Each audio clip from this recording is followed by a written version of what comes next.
Hello बच्चों, तो स्वागत है आप लोग का जिसान सर क्लासेज में। पिछले लेक्चर में सॉल्यूशन में हम लोग राउल्स लॉ, आइडियल और नॉन आइडियल सॉल्यूशन पढ़े थे। नॉन आइडियल सॉल्यूशन में हम लोग दो केस देखे थे, पॉजिटिव और निगेटिव डेविएशन। तो इनसे रिलेटेड एक छोटा सा केस और है, एजियोट्रॉपिक मिक्सचर। इसको पढ़ेंगे, फिर हम लोग बात करेंगे कॉलिगेटिव प्रॉपर्टी की और असंख्य गुणधर्म की। तो देखें एजियोट्रॉपिक मिक्सचर क्या है। एजियोट्रॉपिक मिक्सचर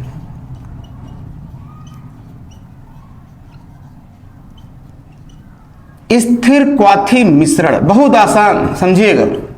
स्थिर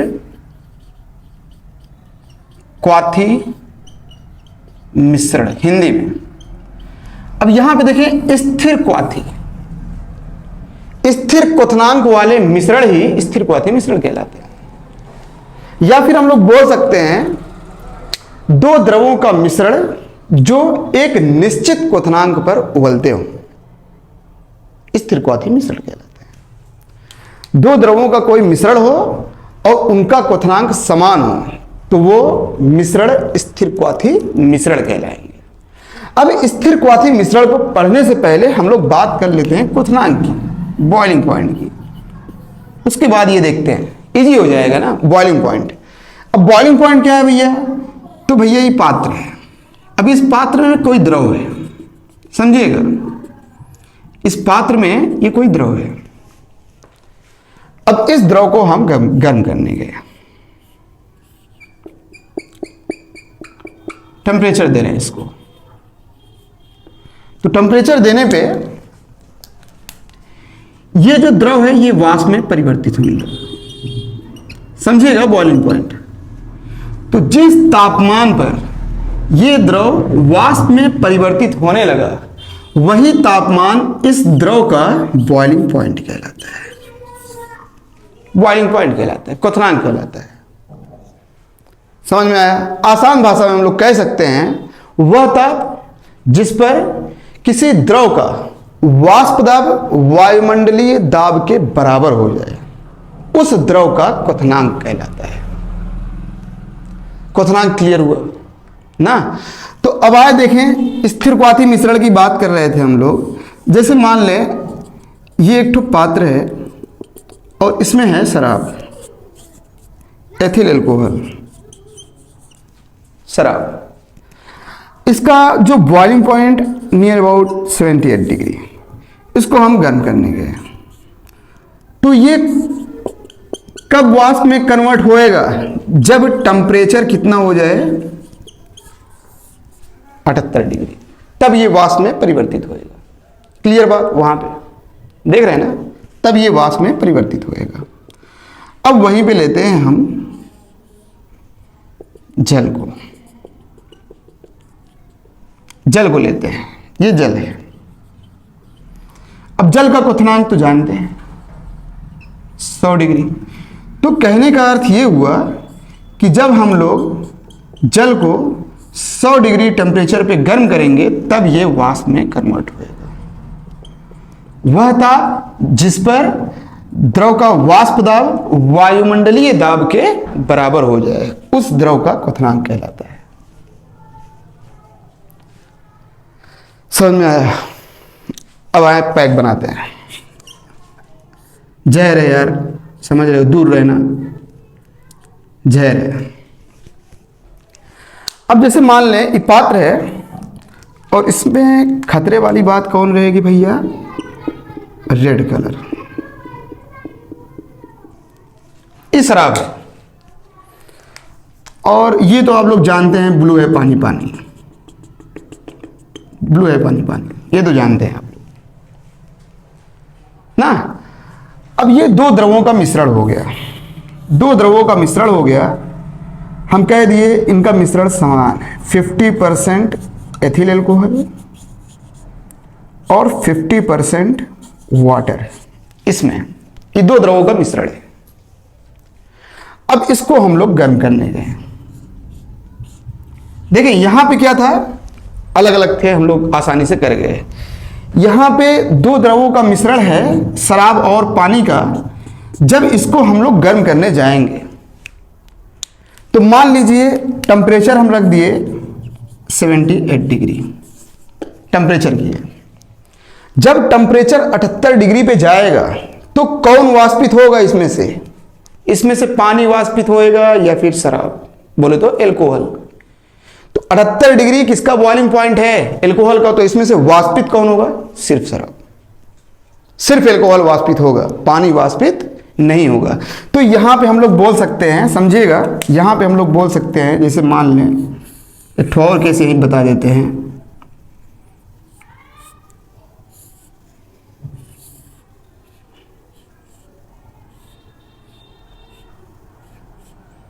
ये 12th में बहुत देखने को मिलता है।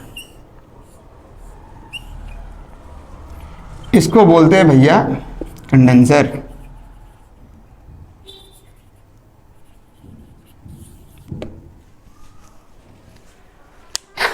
अठहत्तर डिग्री पे इसको हम गर्म करने लगे तो यहां से जो वाष्प निकलेगा तो खतरे वाला निकलेगा, शराब, और जाके ग्राही में एकत्रित होगा, ग्राही में एकत्रित होगा। क्या वाष्प के रूप में पानी निकलेगा? क्या पॉसिबल है क्या? नहीं, क्योंकि पानी का बॉइलिंग पॉइंट कितना है? 100 डिग्री। यहां पे टेम्परेचर लिया कितना गया है? 78 डिग्री। तो इसमें से जो वाष्पित होएगा वो सिर्फ और सिर्फ शराब, C2H5OH। अब यहां पे हम शराब लिए कितना परसेंट थे? 50%। तो कहने का अर्थ हम कह दें कि भैया जो यहां पे इसमें से वाष्पित हुआ है एल्कोहल, वो 50% एल्कोहल वाष्पित नहीं हुआ है, हम कह दिए 43 से 45% एल्कोहल वाष्पित हुआ है ना। परंतु एल्कोहल के कुछ कण इसमें मौजूद है जल के साथ। वो कह रहे हैं भाई हम तुम्हारा साथ नहीं छोड़ेंगे, कुछ भी हो जाए। होता नहीं है यार, कुछ छोड़ के भाग जाते हैं जो कमजोर होते हैं। भैया एल्कोहल में कमजोर बांड, वो टूट के चला गया। लेकिन उन्हीं में से कुछ ऐसे थे, कुछ परसेंट में, जो कह रहे नहीं, हम नहीं हिलेंगे इस ताप पे, मेरा भाई है पानी पानी, हम इसको छोड़ के नहीं जाएंगे ना। तो यहां पे कुछ कण जो बचे हुए हैं एल्कोहल के, वो जो वाष्पित नहीं हो रहे हैं, इसका मतलब उनका बॉइलिंग पॉइंट चेंज हो गया है। वो अपने आप को ढाल चुके हैं पानी के साथ कि अब अगर हमें तोड़ना है तो पहले आप पानी को तोड़ो, नहीं तो हम पानी को छोड़ के नहीं जाएंगे। वो कमजोर थे जो चले गए, हम उसमें उनमें के नहीं हैं। तो इसको बोला जाता है, जो ये प्रक्रिया आप लोग देख रहे हैं, इसको बोला जाता है फ्रैक्शनल डिस्टिलेशन। फ्रैक्शनल डिस्टिलेशन इसको बोलते हैं प्रभाजी आसवन। इस प्रक्रिया को जो अभी तक हुआ है प्रभाजी आसवन। तो कहने का अर्थ भैया एल्कोहल का तापमान भिन्न था, बोले बॉइलिंग पॉइंट, और जल का भी भिन्न था। तो दो द्रवों में से अगर एक द्रव को आप किसी तापमान से पृथक कर रहे हैं, अलग अलग दोनों का तापमान है, एक तापमान में से आप किसी को पृथक कर रहे हैं, तो इसका मतलब वो क्या है? प्रभाजी आसवन है। समझ में आ रहा है? अब यहां पे प्रभाजी आसवन को हम हटाते हैं, प्रभाजी आसवन खत्म, बना लीजिएगा आप लोग, प्रभाजी आसवन यहां पे खत्म होता है। तो अब जो ये बचा है मिश्रण, ये क्या कह रहा है कि इसमें हम सिर्फ अकेले नहीं ये पानी बोल रहा है, हमारे साथ साथ मेरे कुछ दोस्त थे जो हमें छोड़ के नहीं गए, पक्के वाले दोस्त थे जो हमें छोड़ के नहीं गए। वो कह रहे हैं कि भैया जब आप जाओगे तभी हम जाएंगे, नहीं तो नहीं जाएंगे। तो इसका मतलब जो यहाँ पे एल्कोहल बचा हुआ है वो इसके बॉइलिंग पॉइंट को मैच कर रहा है, जल के बॉइलिंग पॉइंट को। अब मान लीजिए जो उसमें बचा हुआ था, फिर से वही, ये जो बचा हुआ है इसको हम इसमें लेके चले गए, इसमें लेके चले गए, ठीक है। तो अब इसको जो हम गर्म करने गए, बोल दिए 100 डिग्री पे। तो 100 डिग्री पे जब हम लोग गर्म करेंगे तो क्या यहां से, इसमें शराब भैया पानी भी है प्लस एल्कोहल भी है, दोनों है। एल्कोहल कुछ मात्रा में उपस्थित है और पानी तो पूरा 50% उपस्थित है, पानी तो वाष्पित हुआ नहीं था। तो अब यहां पे 100 डिग्री पे जब लेके जाएंगे, जो इसमें से वाष्प निकलेगा, क्या वो सिर्फ पानी का निकलेगा? शराब का नहीं निकलेगा। यहां पे बोला है जो बचे हुए थे वो बोले नहीं नहीं हम अकेले नहीं जाएंगे अपने भैया को छोड़ के। तो दोनों का बॉइलिंग पॉइंट क्या हो गया? सेम। दोनों का बॉइलिंग पॉइंट सेम हो गया। अब बॉइलिंग पॉइंट सेम हो गया तो समान बॉइलिंग पॉइंट पे ये वाष्पित होंगे, तो उसी को क्या बोला जाएगा? Azeotropic mixture. बात क्लियर हुआ? दो द्रवों का मिश्रण जो एक निश्चित तापमान पर या फिर निश्चित क्वथनांक पर उबले, वो मिश्रण कौन से मिश्रण कहलाते हैं? स्थिर क्वाथी मिश्रण। तो ये था एग्जाम्पल स्थिर क्वाथी मिश्रण का। तो स्थिर क्वाथी जो मिश्रण होते हैं वो सिर्फ और सिर्फ नॉन आइडियल सॉल्यूशन पर लागू होता है। स्थिर क्वाथी मिश्रण केवल अनादर्श विलयनों पर लागू होता है, आदर्श विलयन पर नहीं। अगला केस है, जो स्थिर क्वाथी मिश्रण होते हैं उनके अवयवों का प्रतिशत संगठन द्रव और गैस अवस्था में, द्रव और गैस अवस्था में सेम होता है। स्थिर क्वाथी मिश्रण में जो अवयवों का परसेंटेज संगठन होता है वो द्रव और गैसीय अवस्था में समान होता है। तो यहां पे हम लोग बोल सकते हैं XA इक्वल टू YA या फिर XB इक्वल टू YB। और अगला केस है कि शुद्ध अवस्था में जो स्थिर क्वाथी मिश्रण होते हैं उनका प्रभाजी आसवन नहीं होता। इसका आप प्रभाजी आसवन नहीं करा सकते इसका, क्योंकि दोनों का बॉइलिंग पॉइंट सेम है। जब बॉइलिंग पॉइंट डिफरेंट रहेगा, डिफरेंट बॉइलिंग पॉइंट पे वो वाष्पित होने लगे या फिर बॉइल्ड होने लगे, तब भैया उनका प्रभाजी आसवन करवा सकते हैं, नहीं तो फिर प्रभाजी आसवन नहीं करवा सकते। क्लियर बात? तो यहां पे हम लोग स्थिर क्वाथी मिश्रण में दो केस देखेंगे, दो केस। एक तो हम लोग देखेंगे न्यूनतम स्थिर क्वाथी मिश्रण, मिनिमम स्थिर क्वाथी मिश्रण और मैक्सिमम स्थिर क्वाथी मिश्रण।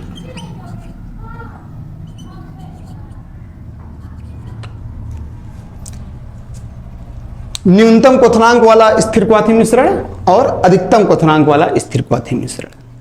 तो इनको अगर हमें सिद्ध करना हुआ तो हम लोग कैसे सिद्ध करेंगे? न्यूनतम स्थिर क्वाथी मिश्रण, देखिए नमोइस क्लियर है ना।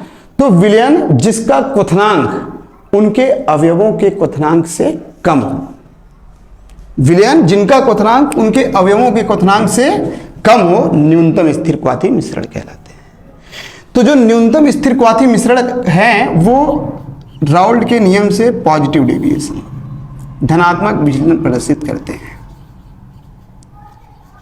धनात्मक विचलन क्यों भैया? क्योंकि हम लोग इसमें पढ़े हुए हैं पॉजिटिव डेविएशन में कि जो PS होता है विलयन का वाष्प दाब, वो P0A XA plus P0B XB ये होता है ना। तो अगर हम लोग पॉजिटिव डेविएशन की बात कर रहे हैं तो यहां पे हम लोग ले लेते हैं एथिल अल्कोहल प्लस जल, एथिल अल्कोहल और जल। तो इसका हम लोग जानते हैं क्वथनांक कितना है, 78 डिग्री, और इसका 100 डिग्री। तो ये अवयव है, अवयवों का क्वथनांक 78 और 100 डिग्री है। ये क्या बोल रहा है कि विलयन जिसका क्वथनांक उनके अवयवों के क्वथनांक से कम हो। अवयवों का क्वथनांक मतलब क्या? इसका 78 था, इसका 100 था, तो कहने का अर्थ जो क्वथनांक यहां पे होएगा वो मान लें 76 डिग्री ना।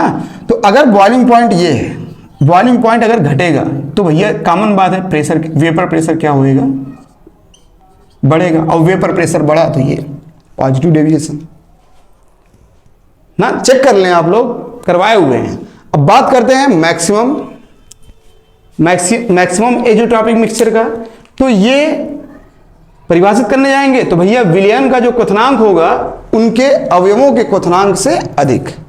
तो यहां पे अगर हम लोग बात करें तो जो मैक्सिमम एजियोट्रॉपिक मिक्सचर होता है वो राउल्ट के नियम से ऋणात्मक डेविएशन, विचलन प्रदर्शित करता है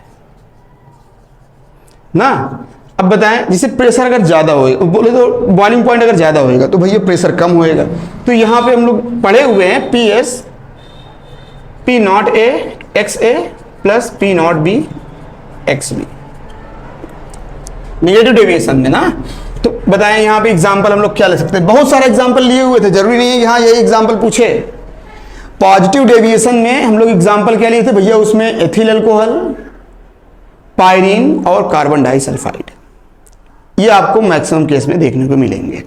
और निगेटिव डेविएशन में आप लोग चेक करें, वहां पे हम लोग क्या लिखे थे, एसिड होगा, एमीन होगा और क्लोरोफॉर्म ना। तो एग्जाम्पल कुछ भी ले सकते हैं, HCl का मिश्रण ले लेते हैं हम लोग जल के साथ, तो ये तो हम लोग जानते हैं कि इसका जो बॉइलिंग पॉइंट है वो 100 है, तो दोनों अवयवों के क्वथनांक से अधिक, तो यहां पे हम कह दिए कि भैया 110।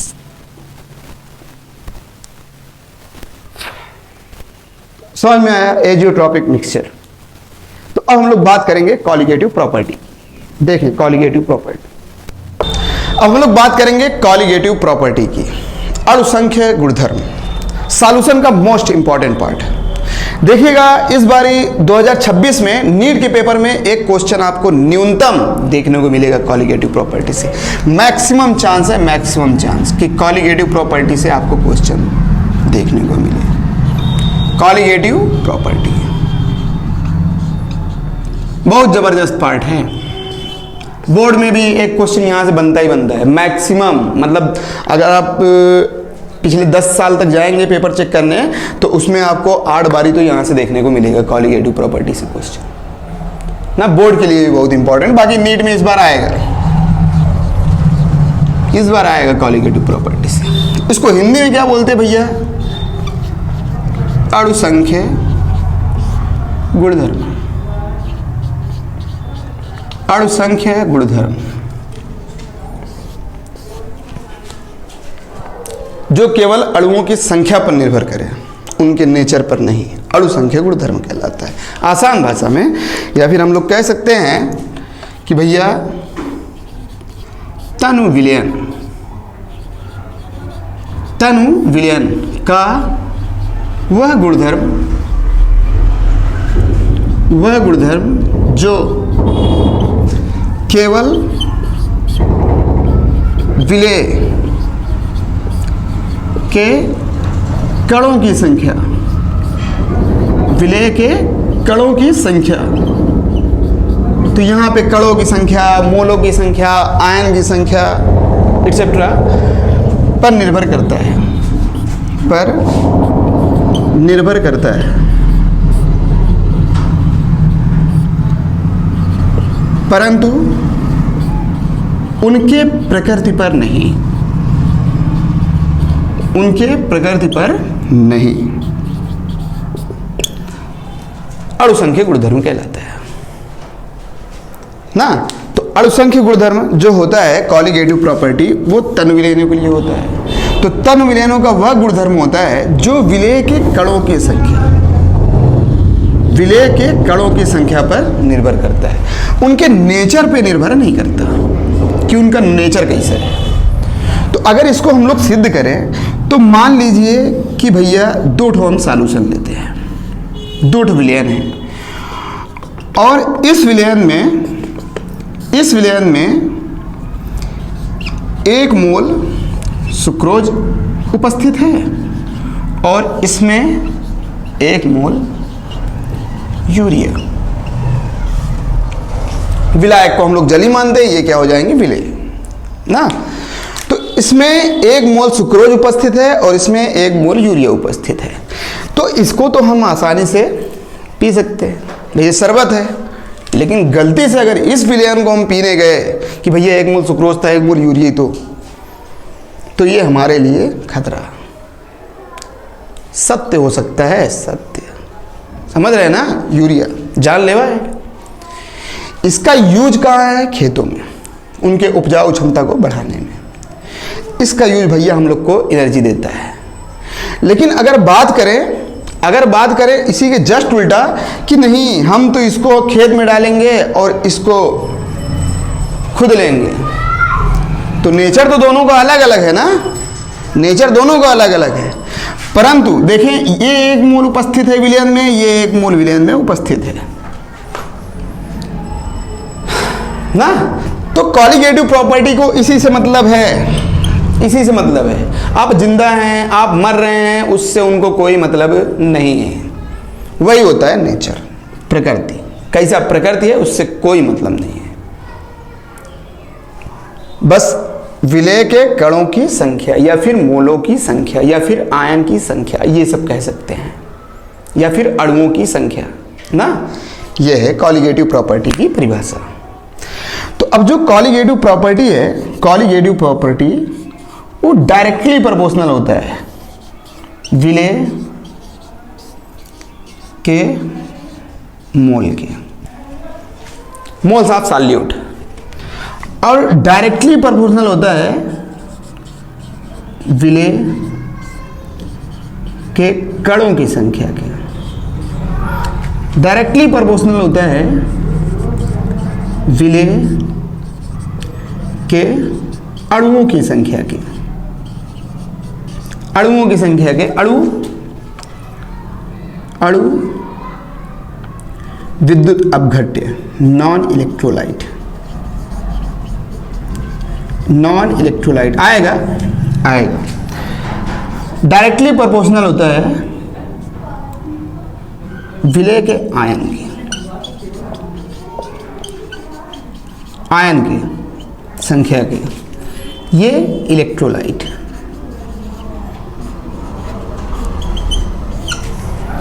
डायरेक्टली प्रोपोर्शनल होता है मोल फ्रैक्शन के,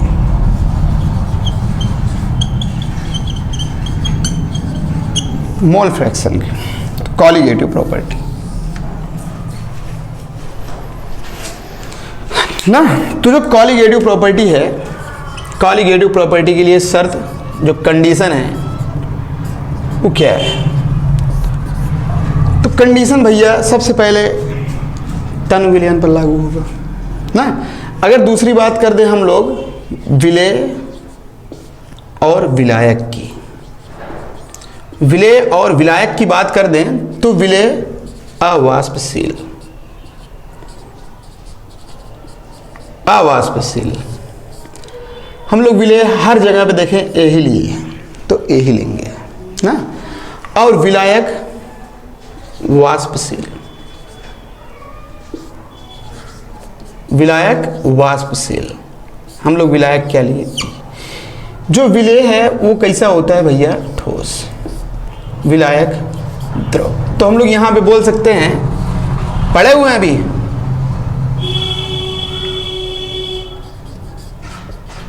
राउल्ट्स लॉ का जो सेकेंड केस था, पिछले लेक्चर में देख लें, पढ़े हुए हैं ना। Colligative property, colligative property 4 type देखेंगे हम लोग, बताए हुए हैं, ऐसा नहीं है नहीं बताए हैं। 4 टाइप, जिसमें वाष्प दाब का आपेक्षिक अवनमन, क्वथनांक में उन्नयन, हिमांक में अवनमन और परासरण दाब है। क्लियर बात? तो अगर हम लोग बात करें पहला case, relative lowering vapour pressure. देखें, पहले ज़्यादातर पूछा जाता था क्वेश्चन कि निम्न में से कौन अणु संख्या गुणधर्म नहीं है, या फिर कौन अणु संख्या गुणधर्म है, जो भी करके पूछ ले। तो आप लोग को देखना है कहीं पे सिर्फ अगर क्वथनांक लिखा है, क्वथनांक, या फिर कहीं पे सिर्फ वाष्प दाब लिखा है,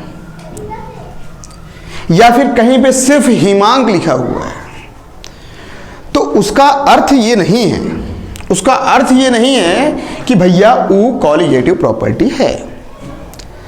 कॉलिगेटिव प्रॉपर्टी में जब तक पूरा का पूरा नाम ना देखने को मिले आपको, परासरण दाब, हिमांक में अवनमन, क्वथनांक में उन्नयन, वाष्प दाब का अपेक्षिक अवनमन, तब तक वो कॉलिगेटिव प्रॉपर्टी नहीं है। ये दिमाग में रख के चलना। वो होता क्या है, बंदे देखते हैं बॉइलिंग पॉइंट, यार बॉइलिंग पॉइंट है क्या? वह ताप जिस ताप पर कोई द्रव का जो वाष्प दाब हो वो वायुमंडलीय दाब के बराबर हो जाए, बॉइलिंग पॉइंट है। लेकिन यहाँ पे जो क्वथनांक में उन्नयन हम लोग पढ़ेंगे, उन्नयन मतलब होगा वृद्धि, वृद्धि। और अगर हिमांक में अवनमन की बात करेंगे तो वहां पे होगा कमी। अभी हम लोग बात करते हैं, बताते हैं, 4 केस देखने अपने को ना। ये तो ये पहला case, relative lowering vapour pressure, तो इसके बारे में हम लोग पढ़े हुए हैं यहाँ पे, पिछले लेक्चर उठा के देख ले, पढ़े हुए हैं सब।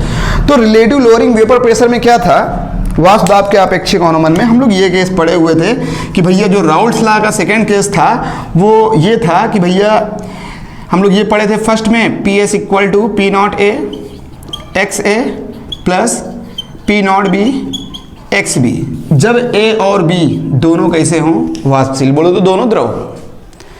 दूसरे केस में हम लोग देखें कि भैया ए तो विलेय है, विलेय बोले तो अवाष्पशील है। अब अवाष्पशील है इसका मतलब ये क्या हो जाएगा, ये तो P solution equal to P naught B X B, ये पढ़े हुए हैं सेकेंड केस में। ये द्रव द्रव के लिए था, ये द्रव ठोस के लिए ना, पिछले लेक्चर में पढ़े हुए हैं, चेक कर सकते हैं। अब मान लो ई कोई पात्र है, ई कोई पात्र है। अब इस पात्र में ये विलायक है, यह केस बताए हुए हैं। अब विलायक को 100 डिग्री सेंटीग्रेड, इसका मतलब इसका बॉइलिंग पॉइंट 100 डिग्री सेंटीग्रेड है ना, तो ये 100 डिग्री सेंटीग्रेड में वाष्प में कन्वर्ट हो जाएगा, और जितना ही ज्यादा वाष्प बनेगा तो वाष्प दाब भी उतना ज्यादा बताए हुए हैं, सारे केस बताए हुए हैं ना। वाष्प बनने लगा तो ये शुद्ध अवस्था में जो इसका वाष्प दाब होगा, विलायक है तो पी नॉट बी, वाष्प दाब होगा हम बोल दिए 10 एटमॉस्फियर है, 10 एटमॉस्फियर है। परंतु इसमें कोई हम अवाष्पशील विलेय मिला दिए, अवाष्पशील नॉन वोलेटाइल विलेय मिला दिए, और जैसे मिलाएं तो ये क्या करेगा, जो विलेय के कण होंगे वो घेरने लगेंगे, और जब घेरने लगेंगे तो ये आसानी से वाष्पित होगा। ये तो वाष्पित होगा नहीं, अपने साथ साथ इसको भी वाष्पित होने से रोकने लगेगा ना। तो यहाँ पे जो वाष्प दाब होएगा वो कम हो जाएगा, विलयन का वाष्प दाब कम हो जाएगा। हम कह रहे हैं भैया 5 एटमॉस्फियर, 5 एटमॉस्फियर। तो कहने का अर्थ ये हुआ कि भैया जो पी नॉट बी होएगा वो ग्रेटर देन होएगा पी एस से। यही केस बताए हुए हैं पिछले लेक्चर में ना। तो यहाँ पे जब हम लोग भैया चेक करने गए इसको, यहाँ पे हम लोग एक्स बी के स्थान पे लिख दिए थे 1 माइनस एक्स है, तो हम लोग निकाले थे, रिजल्ट प्राप्त हुआ था P naught B minus P S upon P naught B equal to N upon N, या फिर यहाँ पे देखें इसके स्थान पे लिखे होंगे N A upon N A plus N B, ये लिखे होंगे इसके स्थान पे। लेकिन भैया डाइल्यूट सॉल्यूशन की बात कर रहा है, तो डाइल्यूट सॉल्यूशन के लिए जो रिलेटिव लोअरिंग वेपर प्रेशर था P naught B minus P S upon P naught B equal to N A upon N B, विलेय के मोलों की संख्या अपान विलायक के मोलों की संख्या डाइल्यूट सॉल्यूशन के लिए।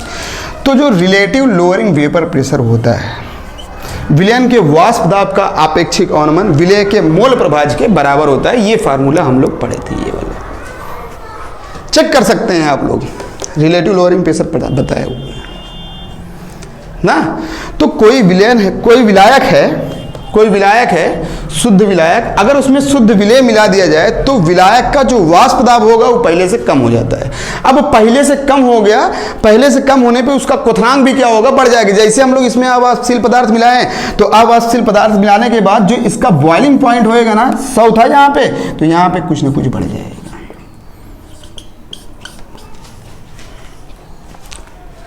भाई बॉइलिंग पॉइंट बढ़ेगा, प्रेशर वाष्प दाब घटेगा, बॉइलिंग पॉइंट घटेगा, वाष्प दाब बढ़ेगा। क्लियर बात। तो ये था रिलेटिव लोअरिंग वेपर प्रेशर। हम लोग दूसरे केस की बात करते हैं, क्वथनांक में उन्नयन की। देखें क्वथनांक में उन्नयन, एलिवेशन इन बॉइलिंग पॉइंट, इसको हिंदी में बोलते हैं क्वथनांक में उन्नयन। उन्नयन मतलब होता है अधिकता, क्वथनांक में उन्नयन। तो हम लोग क्वथनांक पढ़े हुए हैं, वह ताप जिस पर किसी द्रव का वाष्प दाब वायुमंडलीय दाब के बराबर हो जाए। क्वथनांक यहां पे अपने को पढ़ना क्या है, क्वथनांक में उन्नयन। तो जैसे एक तो एग्जाम्पल ले हम लोग, ये क्या है भैया, एक तो पात्र, और इसमें ये क्या है, विलायक, ये विलायक है बोले तो जल। और जल का जो बॉइलिंग पॉइंट है वो हम लोग जानते हैं 100 डिग्री। 100 डिग्री पे ये जो जल है ये क्या होगा, वाष्पित होने लगेगा, उबलने लगेगा। शुद्ध अवस्था में विलायक का वाष्प। बी, विलायक शुरू से पढ़ते आए हैं ना। अब मान लें इस विलायक में कोई अवाष्पशील पदार्थ मिलाया जाए, अवाष्पशील पदार्थ,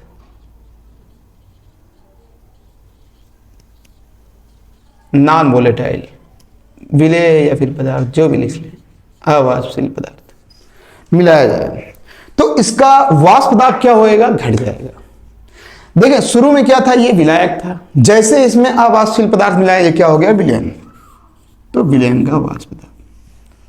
अब है क्या, जब किसी शुद्ध विलायक में कोई अवाष्पशील पदार्थ मिलाया जाता है तो उसका वाष्प दाब कम हो जाता है। वाष्प दाब कम हो जाता है बोले तो विलयन का वाष्प दाब कम और विलायक का वाष्प दाब अधिक, यही केस बताए हुए ना।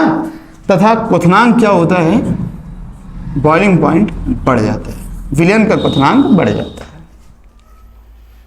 ना। तो शुद्ध विलायक का क्वथनांक कितना था, 100 डिग्री। अब यहां पे विलयन का क्वथनांक बढ़ेगा, तो बढ़ेगा तो कहने का अर्थ हम लोग ले सकते हैं, बोल दे भैया कि 105 डिग्री। क्लियर बात। तो शुद्ध विलायक का 100 और विलयन का 105 डिग्री। तो जब शुद्ध विलायक में कोई अवाष्पशील पदार्थ मिलाया जाता है तो उसका वाष्प दाब कम हो जाता है और उसके क्वथनांक में वृद्धि होता है ना। तो ये रहा विलायक का क्वथनांक, ये रहा विलयन का क्वथनांक।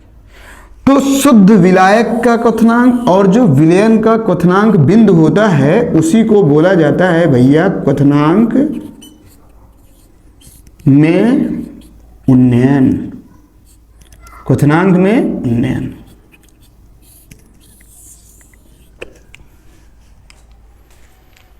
जो क्वथनांक का अंतर आएगा शुद्ध विलायक और विलयन के, तो यहां पे जो क्वथनांक का अंतर आया है वो कितना, 5 डिग्री का। क्लियर बात, 100 है 105 है, 5 डिग्री का अंतर, यही कहलाएगा क्वथनांक का उन्नयन। समझ में आया। इसको रिप्रेजेंट करते हैं डेल्टा टीवी से। तो जो शुद्ध विलायक है, शुद्ध विलायक का जो क्वथनांक होता है, शुद्ध विलायक का क्वथनांक जो होता है इसको प्रदर्शित करते हैं T0 B से। और विलयन का क्वथनांक, विलयन का क्वथनांक किससे रिप्रेजेंट होता है भैया, टीबी से। तो यहां पे हम लोग लिख सकते हैं delta TB equal to TB minus T0 B। ये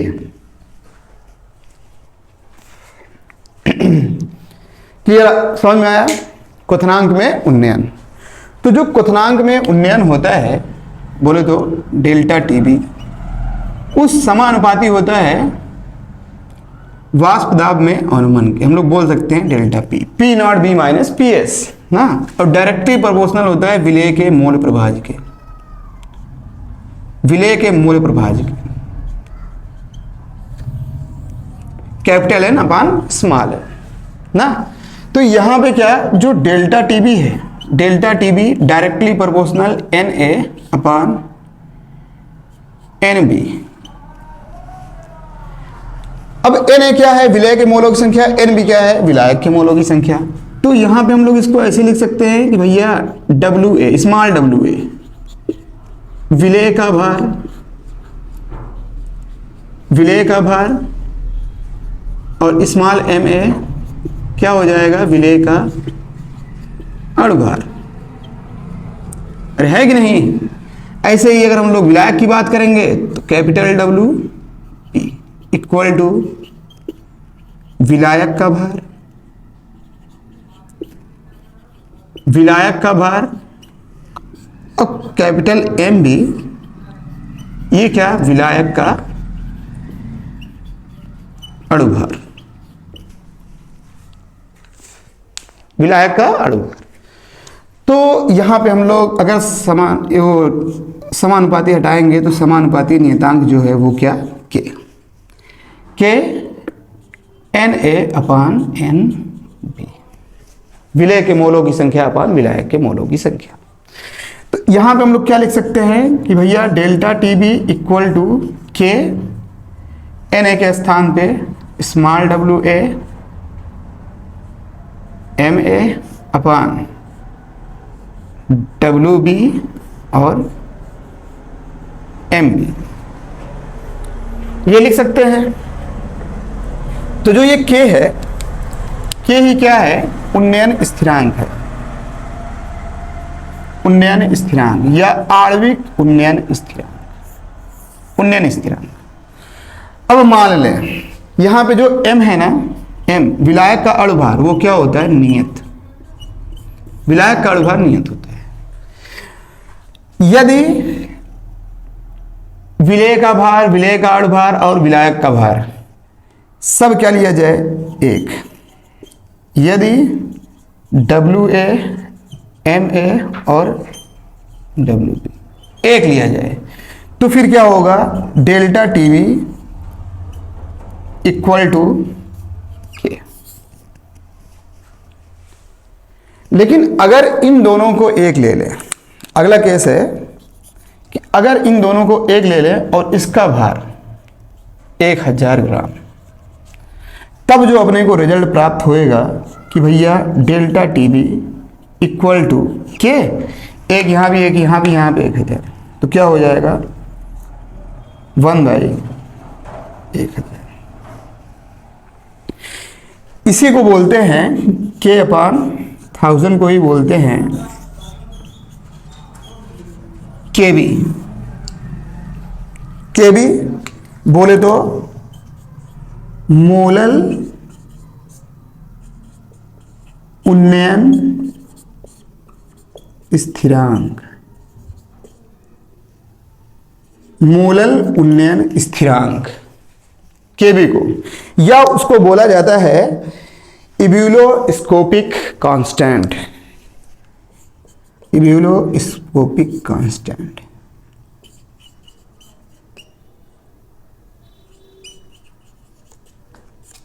मोलल उन्नयन स्थिरांक को।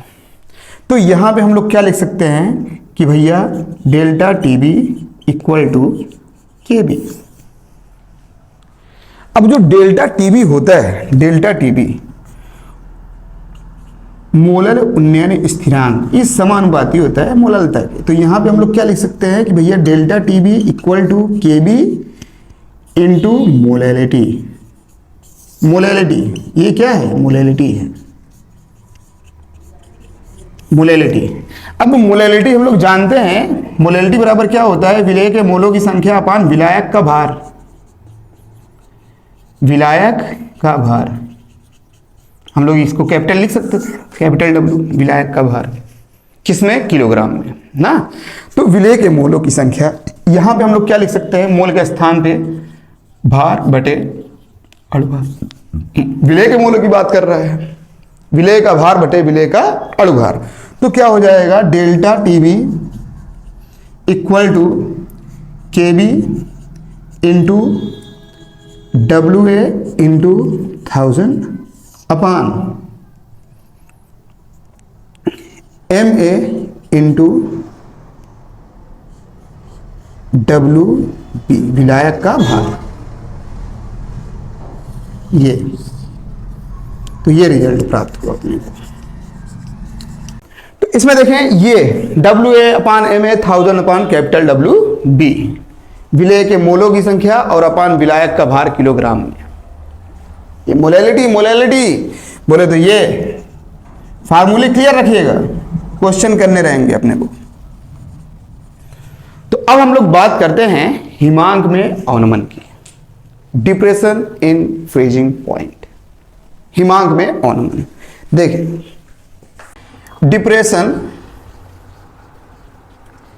इन फ्रीजिंग पॉइंट, इसको बोलते हैं भैया हिमांक में अवनमन। हिमांक में औनमन। तो यहां पे औनमन का अर्थ क्या होता है? कमी, बताए हुए हैं। बात हम लोग किसकी करेंगे? हिमांक की। तो क्वथनांक हम लोग पढ़े, वह ताप जिस पर किसी द्रव का वाष्प दाब वायुमंडलीय दाब के बराबर हो जाए, क्वथनांक कहलाता है। अगर हम लोग हिमांक की बात करें तो वह ताप जिस पर कोई द्रव अपने ही ठोस अवस्था के साथ साम्यावस्था पर, हिमांक कहलाता है। या फिर हम लोग कह सकते हैं कि जैसे देखें, जल है, यहां पे लिक्विड फॉर्म में है और ये जल ठोस फॉर्म में, बर्फ। हिमांक का अर्थ होता है जमना ना। तो जो जल का लिक्विड फॉर्म हो उसका वेपर प्रेशर इक्वल हो जल के ठोस फॉर्म, इक्वल हो जल के ठोस फॉर्म, वेपर प्रेशर, तो यही क्या कहलाएगा? हिमांक। यही हिमांक कहलाता है ना। अब बात करते हैं हम लोग हिमांक में औनमन की। औनमन बोले तो कमी की। तो जैसे ये रहा भैया शुद्ध विलायक, शुद्ध विलायक जल, जल रे बाबू, शुद्ध विलायक। तो शुद्ध विलायक का जो हिमांक होता है वो 0 डिग्री। कहने का अर्थ 0 डिग्री पे पानी किसमें कन्वर्ट हो जाएगा? बर्फ, जमने लगेगा ना। परंतु जब इस विलायक में हम कोई अवाष्पशील पदार्थ मिलाते हैं, कोई अवाष्पशील पदार्थ मिलाते हैं, कोई अवाष्पशील पदार्थ मिलाते हैं ना। अभी तक देखिए जो बात की है सिर्फ पानी की, पानी बर्फ में, पानी लिक्विड में, बोले तो हम लोग बोल सकते हैं गलन ना। यहां पे कोई अवाष्पशील पदार्थ पानी में मिलाया जा रहा है, तो जैसे ही मिलाएंगे, बताएं शुद्ध विलायक का जो फ्रीजिंग पॉइंट था वो कितना था? 0 डिग्री। जैसे हम कोई अवाष्पशील पदार्थ मिलाएंगे तो इसका जो फ्रीजिंग पॉइंट होता है, विलयन का फ्रीजिंग पॉइंट, वो क्या होता है? घट जाता है। फ्रीजिंग पॉइंट घट जाता है। तो फ्रीजिंग पॉइंट अगर घटा तो कहने का अर्थ क्या हुआ कि भैया यहां पे 0 डिग्री था, अगर घट भी गया, हम कह रहे हैं चलो एग्जांपल ले लेते हैं -5 डिग्री। जो विलयन का फ्रीजिंग पॉइंट है वो -5 डिग्री, जो शुद्ध विलायक था उसका फ्रीजिंग पॉइंट 0 डिग्री। तो बिल्कुल वैसा ही जैसे हम लोग क्वथनांक में पढ़े हैं। शुद्ध विलायक का जो हिमांक होगा और जो विलयन का हिमांक होगा, उनके मध्य का जो अंतर होता है वही कहलाता है हिमांक में औनमन। वही कहलाता है हिमांक में औनमन। तो जो शुद्ध विलायक है, शुद्ध विलायक, शुद्ध विलायक का जो हिमांक होएगा, शुद्ध विलायक का हिमांक वो T0F। और अगर हम लोग विलयन की बात करें तो जो विलयन का हिमांक होएगा, विलयन का हिमांक वो TF। क्लियर बात? अभी देखिए क्वथनांक में हम लोग क्या पढ़े? Delta TB equal to TB minus T0B, यही ना पढ़े थे। अब यहां पे क्या होएगा बताएं? शुद्ध विलायक का जो हिमांक होता है वो विलयन के हिमांक से ज्यादा होता है, तो यहां पे delta TF equal to T0F minus TF। अब जैसे इसी को ले ले हम लोग अगर, तो यहां पे T0F के स्थान पे 0 -5, तो जो डेल्टा TF अपने को प्राप्त होएगा कितना?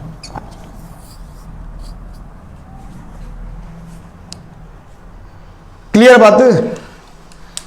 अब उसके बाद की जो बातें हैं, जो हिमांक का औनमन होता है डेल्टा TF, वो डायरेक्टली प्रोपोर्शनल होता है डेल्टा P, डायरेक्टली प्रोपोर्शनल होता है विलेय के मोल भाज्य के, जैसा हम लोग पढ़े हुए हैं ना।